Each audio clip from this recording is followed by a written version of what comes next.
మీ ఎలాంటి వ్యాపార ప్రకటనలకైనా వెంటనే మా ఛానల్ సంప్రదించండి. అందరికి నమస్కారం, నేను శిరీష. ముందుగా అందరికీ శ్రీ పరాభవనామ సంవత్సర ఉగాది శుభాకాంక్షలు. ప్రస్తుతం మనతో పాటు ఉన్నారు ప్రముఖ ఆధ్యాత్మికవేత్త, జ్యోతిష పండితులు డాక్టర్ వేణుగోపాల్ గారు. గురుగారితో మాట్లాడతాం. నమస్కారం గురుగారు. గురుగారు, ముందుగా మీకు కూడా ఉగాది శుభాకాంక్షలు అండి. మరి ద్వాదశ రాశిలో చూసుకుంటే మీన రాశి వారికి ఈ సంవత్సరం ఎలా ఉండబోతుంది అంటారు? ఎలాంటి జాగ్రత్తలు తీసుకోవచ్చు అంటారు? ఆర్థిక పరంగా, ఆరోగ్యపరంగా ఈ నవగ్రహాల ప్రభావం ఈ రాశిపై ఎలా ఉంటుందంటారు? మీనరాశి వారికి సంవత్సరం చాలా బాగుందమ్మా. శ్రీ పరాభవనామ సంవత్సరం, నూతన తెలుగు సంవత్సరం ఉగాది పండుగ శుభాకాంక్షలు మీ అందరికీ కూడా తెలియజేస్తున్నాను. ఈ మీనరాశి గురించి మనం మాట్లాడుకునేటప్పుడు మనకున్నటువంటి 12 రాశుల్లో ఇది చివరి రాశి కనుక ఈ మీనరాశి గురించి మనం మాట్లాడుకునేటప్పుడు పూర్వభాద్ర నక్షత్రం 4వ పాదం, ఉత్తరాభాద్ర నక్షత్రం 1, 2, 3, 4 పాదాలు, రేవతి నక్షత్రం 1, 2, 3, 4 పాదాలు, ఈ 9 నక్షత్ర పాదాల వారు మీనరాశి వారు. ఈ మీనరాశి వారికి సంవత్సరం ఆదాయం 14, వ్యయం 11, రాజ్యపూజ్యం 7, అవమానం 2గా చెప్పడం జరిగింది. అంటే ఈ సంవత్సరం బాగా సంపాదిస్తారు, బాగా గౌరవాన్ని పొందుతారు, పనులు తక్కువగా చేస్తారని చెప్పాలి. ఎందుకంటే మనకి ఎప్పుడు కూడా వ్యయం ఎక్కువ ఉండాలి, అలాగే అవమానాలు కూడా కాస్త ఎక్కువ ఉండాలి. అప్పుడే మనం ఎక్కువ కష్టపడతాం. మనకు అన్ని సుఖాలు అయిపోతే మనం విశ్రాంతి ఎక్కువ తీసుకుంటాం. అంటే మీనరాశి వారి విధంగా ఈ సంవత్సరం ఒక మంచి సుఖాన్ని పొందేటువంటి పరిస్థితి కనిపిస్తుంది. ఈ మీనరాశి వారికి జన్మరాశిలో శని సంచరిస్తున్నాడు. అది ఆయన కూడా ఎవరు? లాభ వ్యయాధిపతి అనగా మకర రాశ్యాధిపతి, కుంభరాశ్యాధిపతి అనే శని భగవానుడు జన్మరాశిలో ఉన్నాడు. అంటే వీరికి ఇప్పటికీ ఇంకా 5 సంవత్సరాల వరకు శని ఏలినాడు శని దోషం ఉంది. ఇందులో 2.5 సంవత్సరం ఉంటారు కదా జన్మరాశులు, తర్వాత ద్వితీయంలో ఉంటారు. మేషరాశిలోకి పోయినప్పుడు అది 2.5 సంవత్సరం. అయితే ఇప్పటికి వచ్చి కూడా 1 సంవత్సరం అయిపోయింది. అందుకని ఇంకా 3.5 సంవత్సరం వారికి ఏలినాడు శని దోషం ఉంది. పెద్దగా ఇబ్బంది పెట్టడమ్మా. జన్మరాశిలో శని ఉంటే ఏం చేస్తాడంటే సోమరితనాన్ని ఇస్తాడు. ఆ సోమరితనం ఎట్లా ఉంటుందంటే, రేపు ఉదయం నేను 5ంటికే లేచి ఒక కార్యక్రమానికి వెళ్ళిపోతాను. తెల్లారితే 5 గంటలకు అలారం పెట్టుకుంటారు, చక్కగా పడుకుంటారు. అలారం పాపం మోగుతుంది, అది ఈయనే లేచి మళ్ళీ అలారాన్ని ఆపేసి రేపు వెళ్దాంలే అని మళ్ళీ పడుకుంటాడు. ఇలా వారికి వారే వాయిదాలు వేసుకుంటారు, వారిని వారే సమర్థించుకుంటారు.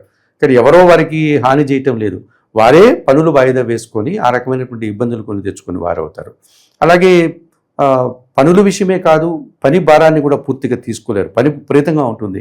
పని చేయడానికి వాళ్ళు కొంత చేసి ఇంకా నేను చాలే రేపు చేసుకుంటాను, అలా పనినంతా కూడా ఎక్కువ పెండింగ్ పెట్టుకుంటూ ఉంటే ఆ పని బాగా పెరిగిపోతుంది.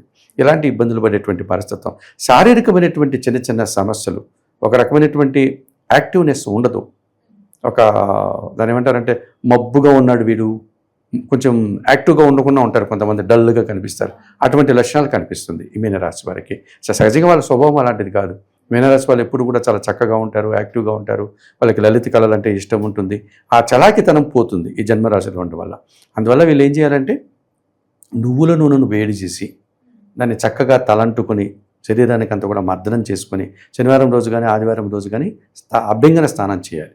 ఇదే కొత్త పరిహారం ఏం కాదు. మనం చిన్నప్పుడంతా మన పెద్దవాళ్ళు చేసినటువంటి పరిహారమే. ఈ పండగలు పర్వదినాలు వచ్చాయంటే మన అవ్వాతాతలంతా కూర్చొని పెట్టి కాస్త నువ్వుల నూనె వేడి చేసి మన తలకంతా మర్దనం చేసి మనకు స్నానాలు చేయించేవారు. ఇటువంటి కార్యక్రమం కన్నా విడుదల చేసుకోగలిగితే ఆ శరీరంలో ఉన్నటువంటి ఆ డల్నెస్ తగ్గిపోయి యాక్టివ్నెస్ పెరుగుతుంది. శని దోషం కూడా వారికి విరుగుడయ్యేటువంటి అవసరం కనిపిస్తుంది. ఇక వారికి చతుర్థంలో గురువు సంచరిస్తున్నాడు. ఈ చతుర్థంలో ఉన్నటువంటి గురువు ఎవరయ్యా అంటే మీనరాశికి అధిపతి అనగా జన్మరాశికి అధిపతి, అలాగే దశమాధిపతి ధనుస్సు రాశికి అధిపతి. కాబట్టి వీళ్ళకి చతుర్థ భావంలో ఉంటే తప్పనిసరిగా వృత్తి ఉద్యోగ వ్యాపారాల్లో ఎంజాయ్ చేస్తారు. వారు సంతృప్తికరంగా పనిచేస్తారు, ఆ ఫలితాన్ని అందుకుంటారు, అందరి చేత మెప్పులు పొందుతారు, అభినందనలు అందుకుంటారు. ఇక జూన్ 2 తర్వాత పంచమానికి వెళ్తున్నాడు గురువు, మరింతగా మంచి ఫలితాలు వస్తుంది. ఈ సంవత్సరం మీనరాశి వారికి 100% గురుబలం ఉంది. వీరి ఆలోచనలు కలిసి వస్తుంది, సంతానం అభివృద్ధిలో ముందుకు వెళ్తుంది, వృత్తి ఉద్యోగ వ్యాపారంలో రాణిస్తారు. అందులో కూడా వీరికి ఇష్టం వచ్చే పనులన్నీ చేస్తారు వారు. ఆ పనులన్నీ సక్సెస్ అవుతాయి. ఆ రకంగా ఆనందాన్ని పొందగలుగుతారు వారు. చదువుల్లో మంచి ఫలితాలు వస్తాయి, ఉన్నత చదువులకు వెళ్తారు, నూతన ఉద్యోగాలు, ఉన్న ఉద్యోగంలో పదోన్నతులు ఇవన్నీ పొందడానికి అవకాశం కనిపిస్తుంది మీనరాశి వారికి. ముఖ్యంగా వృత్తి ఉద్యోగాల్లో పనిచేసే వారికి జూన్ 2 తర్వాత ప్రమోషన్స్ రావడం, లేకపోతే ఆదాయం పెరగడం, ఆ రకమైన గౌరవాన్ని, ఆ సమాజంలో కూడా గౌరవ మర్యాదల్ని పొందే పరిస్థితి ఈ సంవత్సరం మనకు కనిపిస్తుంది. అయితే ఇంకొక అదృష్టం ఏమంటే మీనరాశి వారికి 6వ భావంలో కేతువు సంచరిస్తున్నాడు. 6వ భావంలో కేతువు ఉంటే రుణ రోగ శత్రు విముక్తి జరుగుతుంది. రుణాలను తీర్చుకుంటారు. అప్పులు గిప్పులు ఏదైనా పొరపాటున చేసి, అప్పు అంటే ధనం ఒకటే కాదు కదమ్మా, మనం చాలా పనులు చేస్తూ ఉంటాం. మనకెవరో సహాయం చేసింటారు, ఎప్పుడో చిన్నప్పుడు చేసింటారు. ఇప్పుడు అప్పుడు వాళ్ళు గుర్తుకొస్తుంటారు. మనం కృతజ్ఞత కలిగిన వాళ్ళమే, వాళ్ళు గుర్తు పెట్టుకున్నాం. కానీ తిరిగి ఏదో చేయాలనే తపన కూడా మనకు ఉంటుంది, కానీ ఆ పని మాత్రం చెయ్యం. అటువంటి పని ఇప్పుడు చేస్తారు వాళ్ళు. వాళ్ళ దగ్గరికి వెళ్ళి వాళ్ళతో మాట్లాడి, మీకు గుర్తున్నానా, ఆ సమయంలో మీరు నాకు చిన్న సహాయం చేశారు, అప్పుడు నేను ఆ ఊరి నుంచి వదిలిపెట్టి నగరానికి వచ్చాను, ఇంత ఏదో ఇప్పుడు బాగానే ఉన్నాను, నేను మీరు చేసిన సహాయానికి నేను ఏం సహాయం చేయగలను మీకు, మీరు ఏదైనా చెప్పండి నాకు తృప్తి కోసం. ఇలాంటివన్నీ అనుకున్న పనులు, అవి రుణాలు తీర్చడం అంటే ఏదో మనం తీసుకున్న డబ్బులు ఇచ్చేయడమే కాదు కదా. ఇలా చాలా పనులు వారు తీర్చుకోగలుగుతారు. ఇక అనారోగ్య లక్షణాలు ఏమైనా ఉంటే వాటి నుంచి బయటపడతారు, ఆరోగ్యవంతులు అవుతారు.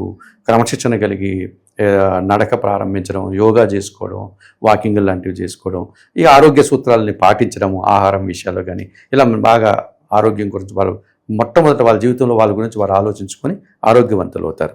అలాగే ఎవరైనా శత్రువులు ఉంటే, ఆత్మీయులు కానీ మిత్రులు కానీ, వాళ్ళే కదా మనకు శత్రువులు అయ్యేది. ముందు శత్రువులు అయ్యే వాళ్ళు ఎవరు అంటే వాళ్ళంతా మాజీ మిత్రులు, మాజీ స్నేహితులు, ఈ విధంగా చెప్పాలంటే. ఇప్పుడు వాళ్ళు ఏదో చిన్న అభిప్రాయంతో మనతో దూరంగా ఉంటారు. వాళ్ళు ఎవరు, మన వాళ్ళే వాళ్ళందరూ కూడా. వాళ్ళు మళ్ళీ మారుతారు. మనం అనవసరంగా తొందరపడ్డాము, ఏమైనా అనుకున్నంత చెడ్డవాడు కాదు, మంచివాడు, మనమే తొందరపడ్డాము, వాళ్ళు వచ్చి మనకు క్షమాపణ చెప్పడమో లేకపోతే మన దగ్గరికి రావడమో ఏదో జరుగుతుంది. ఈ రకమైన తృప్తి, అనగా శత్రువులు సైతం మిత్రులుగా మారడం, అనారోగ్యం నుంచి బయటపడి ఆరోగ్యవంతులు కావడం, రుణాలు తీర్చుకునేటువంటి ఒక కృతజ్ఞతా భావాన్ని తెలిపేటువంటి లక్షణాలన్నీ ఈ సంవత్సరం మీనరాశి వారికి ఈ షష్టమ కేతువు వల్ల వస్తుంది. అయితే డిసెంబర్ తర్వాత పంచమ కేతువు వస్తాడు. అప్పుడు కొన్ని విషయాల్లో నిరాశ కలగడానికి, మన ఇంటి పిల్లలు ఎవరైనా దూరంగా వెళ్ళి చదువులకు ఉద్యోగాలు పోవడం అలాంటిది కనిపిస్తుంది. పెద్ద ఇబ్బంది పడేటువంటి పరిస్థితి లేదు. ఇక 12వ భావంలో రాహు ఉన్నాడు. డిసెంబర్ వరకు విపరీతంగా ఖర్చులు పెట్టిస్తాడు. విదేశాలకు మాత్రం వీరు డిసెంబర్ వరకు వెళ్ళకపోవడం మంచిది. డిసెంబర్ తర్వాత అంటే 2027 జనవరి నుంచి విదేశీ ప్రయాణం ఏమన్నా ఉంటే అది అప్పటి వరకు పోస్ట్పోన్ చేసుకోవడం, ఆ చదువులు కావచ్చు, ఉద్యోగం కావచ్చు, అక్కడ వ్యాపారం చేసే పనులు చేస్తే మంచిది. ఈ డిసెంబర్ వరకు కూడా మీనరాశి వారికి 12వ భావంలో రాహు ఉండడం వల్ల మోసపూరితమైనటువంటి వ్యక్తులు మనల్ని మోసం చేసేటువంటి అవకాశం ఉంటుంది.